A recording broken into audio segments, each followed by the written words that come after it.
ದೋಸ್ತ್ರೆ, ನಿಮ್ಮ ಜೀವನದ ಬಗ್ಗೆ ಭಾಳ ವಿಚಾರದಿಂದ ಇರಬೇಕು.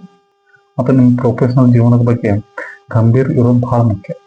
ಯಾಕಂದ್ರೆ ಈಗ ಬರೀ ನಿಮ್ಗೆ 20 ವರ್ಷಕ್ಕಿಂತ ಒಂದು ಸ್ವಲ್ಪ ಹೆಚ್ಚಿಗಿರ್ಬೇಕು. ಅದಕ್ಕೆ ನಿಮ್ಗೆ ಭಾಳ ಯೋಚನೆ ಮಾಡುವ ಸಾಮರ್ಥ್ಯ ಐತಿ, ಶಕ್ತಿ ಅದ, ಸ್ಕಿಲ್ ಅದಾವ, ಮತ್ತು ನಿಮ್ಮ ಕಡೆ ಟೈಮು ಅದ ಭಾಳ. ಆದರೆ ನಿಮಗೆ ವಯಸ್ಸು ಆದಂಗೆ ನೀವು 30 ವರ್ಷ ದಾಟ್ತಾರೆ. ಆವಾಗ ನಿಮ್ಮ ಮೈಯಾಗ ಶಕ್ತಿ ಕಡಿಮೆ ಆಗಕ್ಕೆ ಚಾಲು ಆಗ್ತದೆ. ನಿಮ್ಮ ಕಣ್ಣು ಮಂದಾಗಕ್ಕೆ ಚಾಲು ಆಗ್ತಾವೆ. ನಿಮ್ಮ ಮೈಯಾಗ ಶಕ್ತಿ ಇರಂಗಿಲ್ಲ, ನಿಮ್ಮ ಮೈಯ ದುರ್ಬಲ ಆಗ್ತದೆ.